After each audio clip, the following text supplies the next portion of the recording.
everyone, this is Becca from Becca's Music Room. I'm a music teacher who talks about teacher tips, teacher life, teacherpreneurs, and all things that might hopefully make your life just a little bit easier.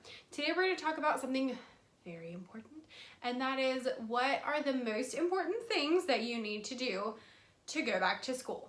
If you find this video interesting or helpful at all, please make sure that you like, subscribe, and share to help other teachers find it as well. Alright, so back to school time. This can either go two ways. You can either be super excited about back to school or really not excited about your summer to end. I'm not gonna lie, I tend to be in this category of people, but I'm also excited to get back to teaching music and singing and dancing and doing all those fun things with my kiddos.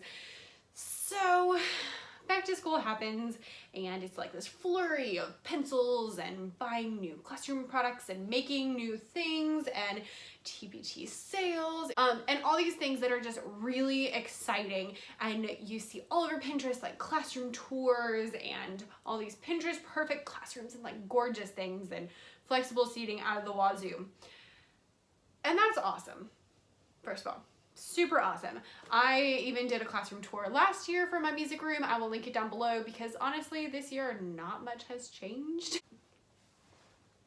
And those things are really awesome. It's not the most important thing. So this video is especially important for new teachers who are maybe overwhelmed and terrified.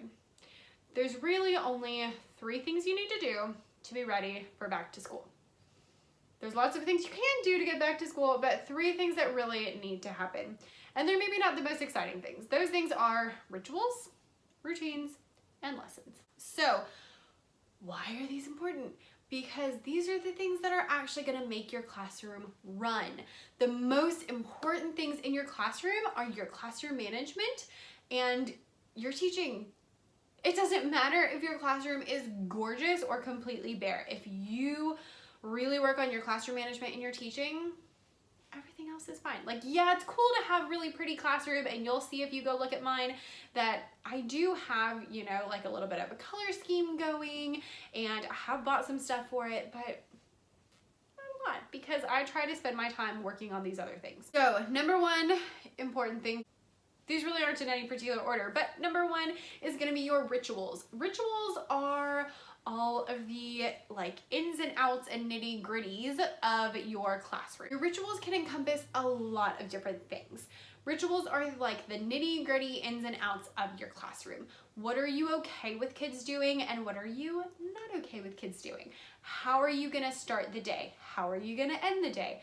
How are we going to get from point A to point B? All of those things are rituals and they all need to be thought about in advance. They go hand in hand with routines, which is number 2 and also super incredibly important. Routines are essential for the classroom. Routines are basically things that you do on a daily basis to make your classroom run.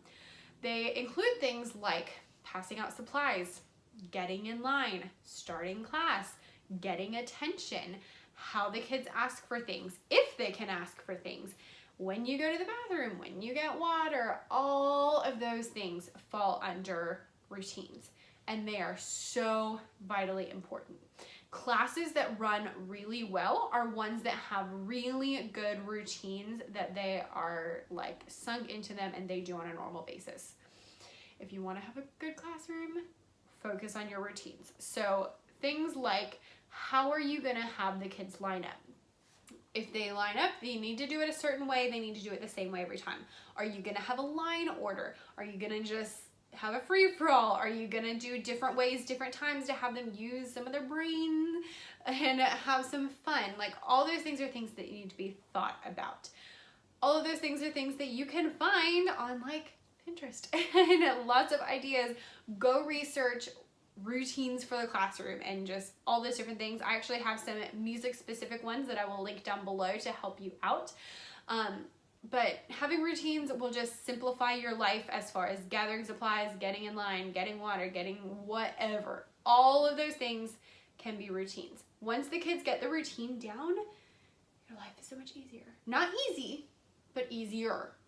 and it's very important. So if you have the option to either choose between spending time researching how you're going to run your classroom and your classroom routines and setting up your classroom, go with the routines, because that's actually going to help your students learn faster. Number 3, again, not in any particular order, is getting some lesson ideas. Now, I don't think you need to go and like write all of your lesson plans right now. Like, that's definitely not necessary.